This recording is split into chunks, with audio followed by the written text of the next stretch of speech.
Hi everybody and welcome to a new video. Today we're going to be taking a look at the new PD1701 Blue Alaska Project. So this is relatively new. It came out around about 3 or 4 weeks ago, and I bought it in the 11/11 Aliexpress anniversary sale.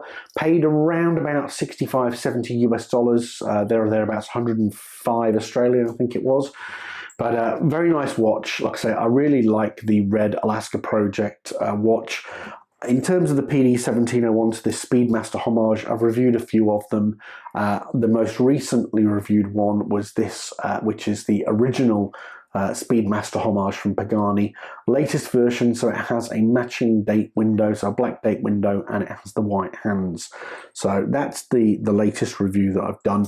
Like I say, this, for all intents and purposes, very similar watch. Doesn't have a date window, and it does have a sapphire bezel, and as you can see, those Alaska Project style hands on the chronograph subdials.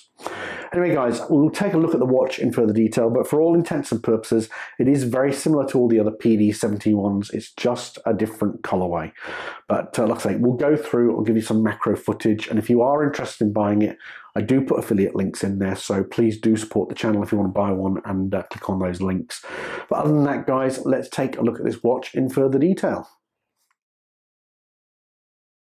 Okay guys, let's start off with the dimensions. You're looking at a 40mm case size, 44mm if you include that screw down crown. You have a 47.8mm top to bottom lug measurement, 14mm of thickness with that domed sapphire crystal, and you also have end links which are 20mm. Now I've put some footage up for you here showing it on the wrist. You can see that the mission to Neptune, as I call it, fits really well. You do have female end links on that bracelet, so it does contour to the wrist quite well. I thought I'd put some footage up here as well showing it in the pocket. I just a slightly different way to show it, and quite frankly a way that you might see it in the wild, so to speak. I also thought it might be useful to see the original version on the wrist as well, just for comparative purposes. So there you can see this is the most recent version of the black dial, or the original Pagani Homage, and again you've got it there in the or on the wrist again, but in the pocket, or the pocket shot, so to speak. Again, for comparative purposes, I have put the Alaska Project version up here as well, which is essentially the same watch as the mission to Neptune, or the Neptune Project as I call it, that being without the date window there. For comparison's sake, guys, here is the original versus the Blue Neptune Project, as I call it.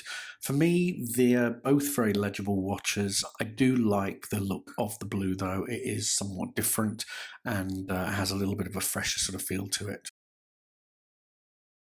I'm going to skirt over the bracelet, not because it's bad, but because it is what it is. It is solid end links.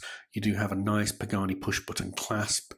It's a little bit rattly, but it is not as bad as some reviews would have you believe. So for me, not a deal breaker in any way, shape or form. Inside the watch, you have the Seiko VK64 Mecha-quartz movement.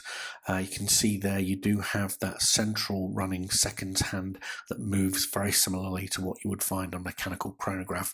Of course, with it being quartz, it is highly reliable, doesn't require any servicing other than maybe a battery change every 2 or 3 years.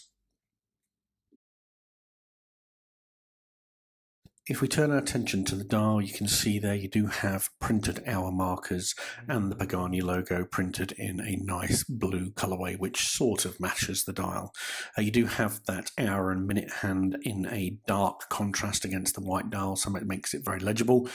And you have the triple register chronograph with those Alaska Project style batons on the left and right chronograph subdials. Now, one of the things to mention about the chronograph is on that left hand side you do have a up to 60-minute timer. The right subdial, however, is not actually part of the chronograph. That is merely a 24-hour indicator, so a day-night indicator for all intents and purposes.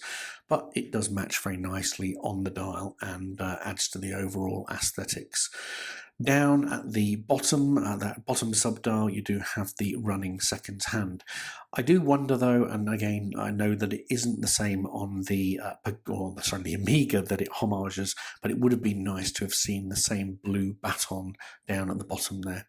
And you can see there you do have that printed logo on the dial. If we turn our attention to the case, it is stainless steel.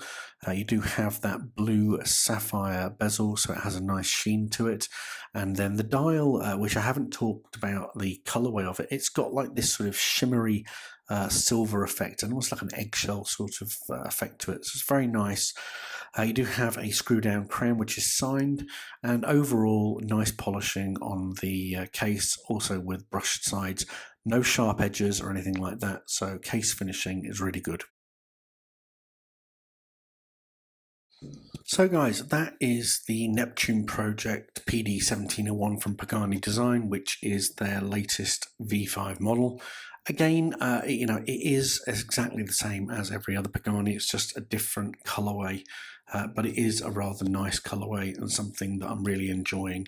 Again, these watches are all fantastic value, guys. Like I say, for, you know, there or thereabouts, $70 US, you're getting a really good quality homage to the Amiga Speedmaster, and you can get it virtually in every single colorway that you could possibly desire. Anyway, guys, thanks ever so much for watching the video. I do hope you've enjoyed it. If you do like the content, please do consider subscribing. But other than that, I'm going to see you in a new video soon. Take care and have a lovely rest of the weekend, guys. Take care.